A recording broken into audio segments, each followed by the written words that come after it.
Ahojte, moji krásni, úžasní, dokonalí, ľubezní ľudia.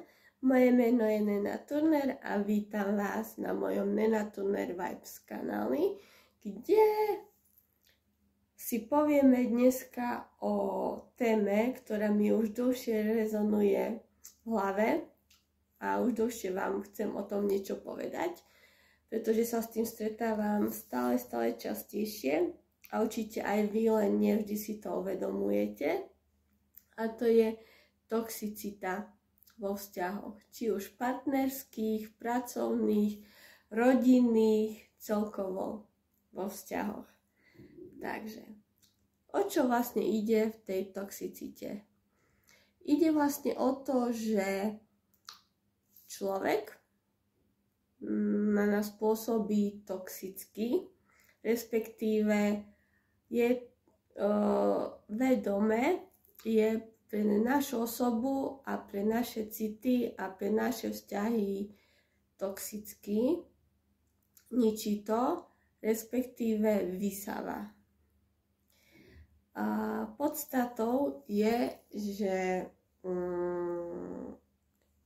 v tomto vzťahu častokrát zostávate iba preto, že buď je ten toxický človek buď manipulátor, manipuluje vami, vie, čo na vás platí, čo a kedy a ako vám má povedať, alebo je to toxické vzájomne, čiže nie ste v tej rovnakej symbióze. Tak. A zostávate spolu iba zo zvyku.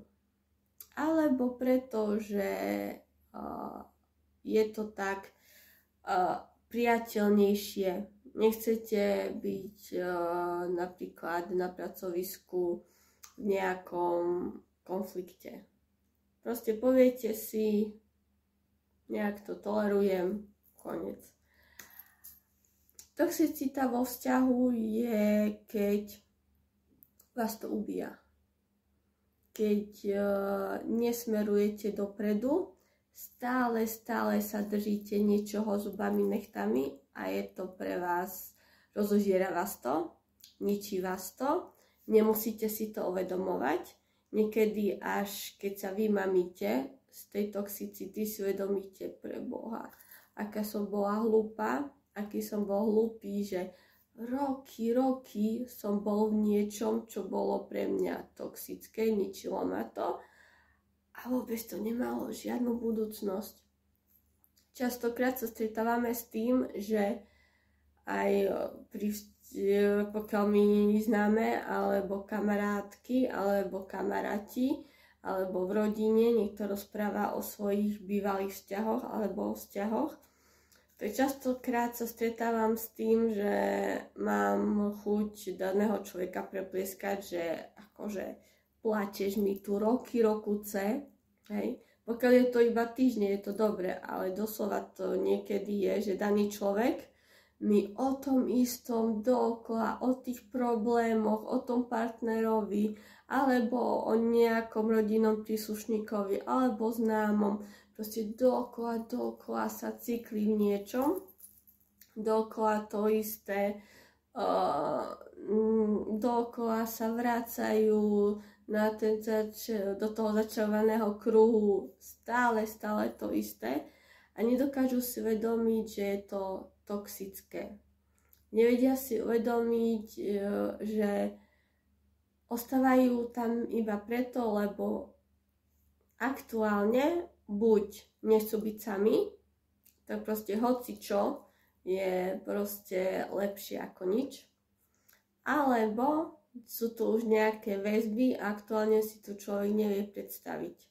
Áno, tolerujem, viem, hej, že proste nie som šťastná v tom vzťahu, ale už sú tu nejaké väzby a neviem si predstaviť, že by som teraz proste urobil alebo urobila čiaru a odchádzam. Hej. Odídem od tohto partnera, neviem si to predstaviť a iba preto, lebo sa zubami nechtami držím niekoho v toxickom vzťahu, tak iba preto, lebo som zvyknutá na toho človeka, iba preto, lebo viem, čo od neho môžem očakávať, lebo ho poznám, a iba preto, lebo sú tu nejaké väzby. Horšie to je, keď už ide o deti, alebo niečo takéto vážnejšie. Alebo pokiaľ ide o nejaké rodinné väzby. Takže ale prioritne pre Boha, prečo byť v toxickom vzťahu? Dávajte si pozor, či nemáte okolo seba manipulátorov. Veľakrát sa hovorí, že tretí človek by proste nemal vedieť všetko o vzťahu. Samozrejme, my ženy hovoríme kamarátkam, čo sa nám deje vo vzťahu. Muži samozrejme hovoria svojim známym, akú má partnerku a podobne. Je to prirodzené, že si proste takto vymieňame, čo sa nám deje. A veľmi dobre je spýtať sa na názor. A pokiaľ niekto ti dá nejaký varovný signál, že počuj, ale toto príliš není košer, počuj, ale príliš sa mu prispôsobuješ, počuj, ale nemala by si ho tak počúvať na slovíčko, počuj, ale on úplne, že nejaké veci by si mu nemala tolerovať, počuj, ale to, že niečo ti povedal, že na teba nakričal, že na teba dvihol ruku, alebo sú tu isté hranice, toto akože by nemal robiť. A vy ako kamarátka by ste proste mala povedať, že počúvaj, uvedom si, že toto nie je správne, nie je normálne, aby si bola v takom vzťahu. Uvedom si a otvor oči, že on tebou manipuluje, ona tebou manipuluje, toto nie je košer, ako sa vraví, nie je to správne. Áno, nechcem sa ti do toho miešať, ale pozor na to. A vy, ktorá ste v takomto toxickom vzťahu, nemusíte ako si to úplne uvedomovať, tak preto by ste mal takéto varovné signály príjmať a zamyslieť sa nad nimi. Ten taký ďalší pohľad na svet, na udalosť, na vec. Bola som nútená zmeniť prostredie, takže pokračujeme. Takže ten človek, ktorý je pod vplyvom tohto toxického vzťahu, by si mal od toho nezainteresovaného človeka mal dať povedať ten taký varovný signál, že dobre, pozor, zamysli sa nad tým, pouvažuj, že niektoré veci nie je správne tolerovať. A nemali by sa tolerovať. A preto vás nabádam, ľudia sa nechávajú byť, nechávajú sa týrať, nechávajú sa urážať, sú v toxických vzťahoch, v práci majú nadriadených toxických, ktorí ich proste vysávajú tú energiu. Z práce človek príde úplne vysatý nejakými ľuďmi, vysávajú ich ľudia, ktorí sú permanentne proti. V rodine máte človeka, ktorý vždy bude frflať. Urobíte A, už iba z princípu je to A zlé a proste z princípu bude to správne B. Prípadne C. A pokiaľ urobíte to C, tak vždy bude to B správne, prípadne mohlo byť A, keby ste to urobili. Takže tá toxicita v pracovnom a vzťahu a v rodinných väzbách je úplne, že veľmi častá a nie každý v tom vie korčulovať. Je veľmi dôležité nechať si otvorenú myseľ, pozerať sa na toho druhého, na vzájomné vzťahy trošku empaticky zároveň racionálne hodnotiť pre a proti a potom to bude fungovať. A pokiaľ v práci alebo niekoho vo vašej spoločnosti máte takého, ktorý z vás vysáva energiu, je permanentne samonasierací typ, tomu hovorím, že v kuse sa bude sám nasierať, sám bude hľadať tie dôvody, prečo je niečo zlé, a už iba on sám sa nahnevá, pretože on vytvoril ten problém a nie preto, že nejaký problém je, ale on ho vytvoril preto, aby sa hádal. Tak preto sa hovorí, že ľudia neodchádzajú z práce, nedávajú výpoveď pre prácu, ale od ľudí. A pokiaľ nie ste radi vo svojej práci, nebojte sa ju zmeniť. Áno, poviete si, hovorí sa jej to, hovorí sa jej to, keď nemá deti, hovorí sa jej to na video, ale skutočne možno trošku nižší plat, ale spokojnejší človek. Možno tá zmena povedie práve k nájdeniu, tá výpoveď bude viesť k nájdeniu lepšej, tej správnej práci. Nebojte sa vystúpiť a trošku ísť z tej komfortnej zóny, aj badať, skúšať, riskovať. Peniaze sú nutné ku prežitiu, ale psychika, nálada, šťastie, spokojnosť, psychicky sa cítiť, že človek žije šťastne, je veľmi dôležité. Nebyť v toxicite, nebyť úplne bombardovaný negativizmom a protirečením a bojom jeden proti druhému. Nie. Dajme tú špinu, toxicitu preč. Dajme všetko preč, všetko zlé. Už sami sme v špine, tak proste prečo ju pridávať? Proste všetko zlé, negatívne, snažiť sa do istej miery, ako je to možné, dať preč a skúsiť obklopiť sa šťastnými ľuďmi, obklopiť sa správnymi ľuďmi, empatickými, ľudskými. Nevyhneme sa proste blbcom, hej, a podobným výkvetom spoločnosti. To je samozrejme.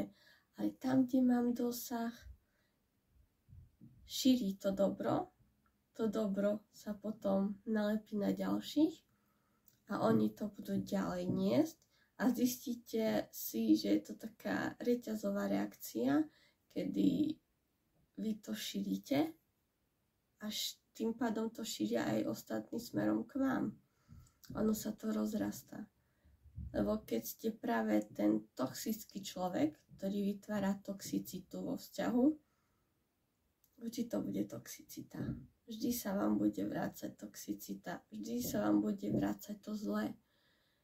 Takže vrácajme to dobre, šírme to dobre, aspoň snažme sa o to, aspoň nebuďme cieľene zlí, aspoň zamyslíme sa nad tým, než niečo robíme, či je to správne, či nekonáme proti niekomu, či nezasahujeme do života niekoho, do jeho súkromia, do jeho intimity, do jeho radosti a šťastia.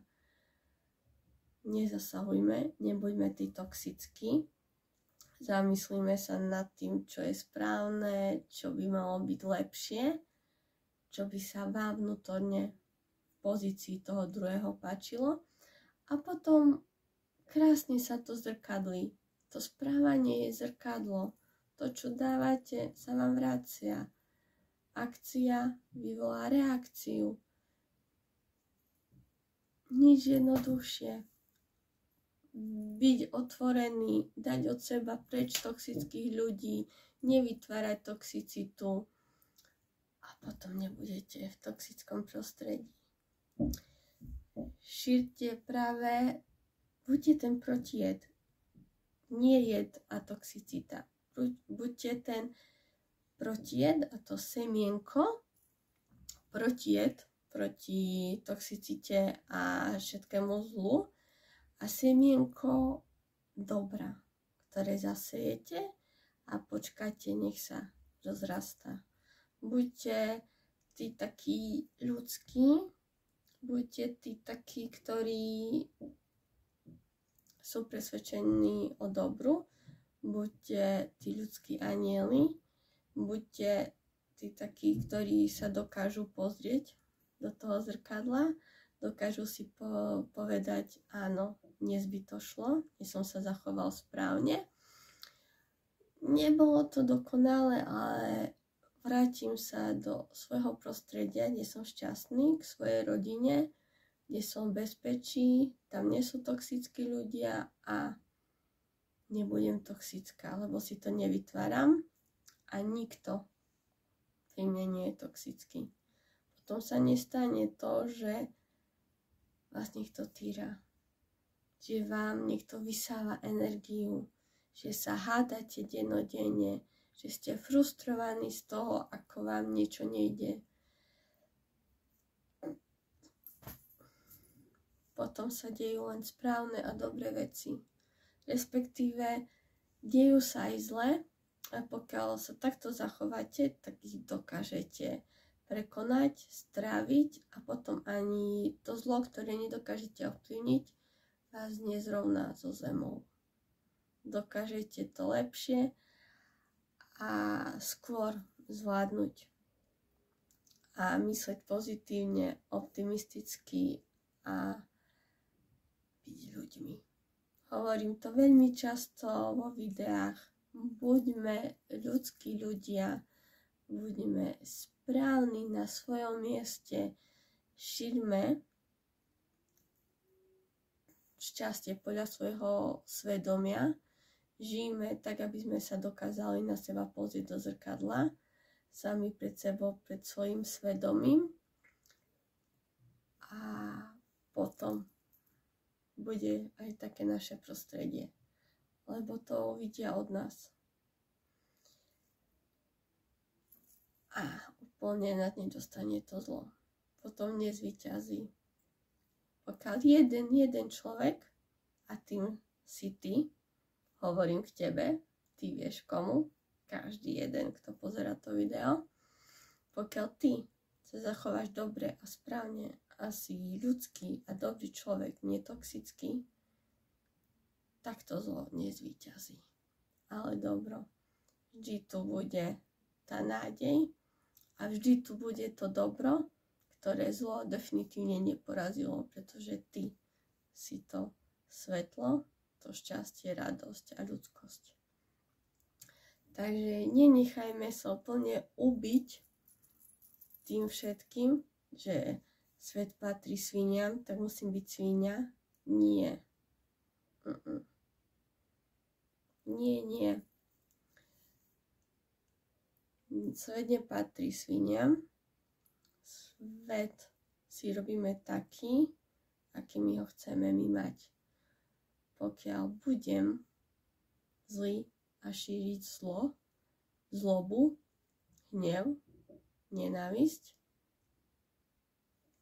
tak sa mi to vráti. Môžem byť aj prezidentom, môžem byť Sorošom, môžem byť neviem kým. Nebude to ono. Nebude to ono, pokiaľ budem šíriť spokojnosť, skromnosť, svoju vnútornú lásku a empatiu a citovosť, ľudskosť, citlivosť. A moja rodina mi to oplatí s milovaným človekom, usmievavým, šťastnými deťmi, ktoré pištia od radosti, od lásky. Soros môže byť Sorošom, milióny môžu byť milióny, prezidenti môžu byť prezidentmi, cárovia môžu byť cárovia, králi, neviem čo. Ale vy vyhráte vo svojom vlastnom živote. Budete šťastní vo svojom vlastnom živote, lebo ste si ho tak vystavali. Takže preto sa snažte byť sami sebou vo svojej dobrote a šťastí. Nenechajte sa manipulovať, nenechajte sa vtiahnuť do toxického vzťahu, necyklite sa dokola v tom istom, dajte si povedať, dokážte povedať toto nie za žiadnych okolností, proste toto trpieť nebudem, nebojte sa byť nejaký čas aj sami, doprajte si tú ozdravujúcu samotu, doprajte si byť sám so svojimi myšlienkami, prídete na mnohé, pokiaľ tam nie je ten človek, ktorý do vás hustí tú toxicitu, toxické myšlienky a správanie. Nebojte sa zmeny, nebojte sa úplne urobiť hrubú čiaru za niečím. Niekoľkokrát som to takto urobila, niekoľkokrát som mala toxické vzťahy, ktoré som proste odstrihla. A viac ma tí ľudia nevideli, viac o mne nepočuli a takto to bude. Lebo proste nemám záujem. Dokážete to aj vy. A som šťastnejšia, lebo dokážem si priznať, že nebojím sa povedať, že tady cesta nevede. Tento človek mi za to nestojí, toto nie je správne a preto ho pri sebe nechcem. A nebojím sa byť bez neho, a nebojím sa byť bez nej, a nebojím sa povedať svoj názor, pohádať sa a ukončiť niečo. Odpustiť nejakú chybu je ľudské a normálne, ale odpustiť zlo to sa nedá. To sa nedá. To sa dá iba prejsť a nechať zlo tam, kde sa vyskytlo, kde je, a nebrať ho k sebe so sebou. Úplne ho odstrihnúť, odhodiť a nemám záujem. Takže snáď so mnou súhlasíte. Veľmi rada si vypočujem, prečítam váš názor.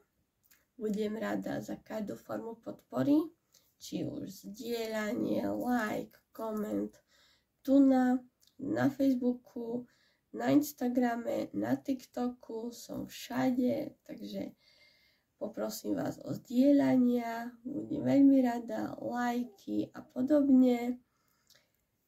A lúčim sa s vami svojimi klasickými formulkami mier s vami. Nech vás sila, láska, šťastie sprevádza, zlo obchádza, moji milí ľubezní. Božňujem vás, ľúbim a snáď ste si opäť niečo odniesli z môjho videa, z môjho rozprávania, z môjho názoru. Teším sa na ten váš. Takže mier s vami, nech vás sila sprevádza, zlo obchádza. Vaša Nena. Tschüss.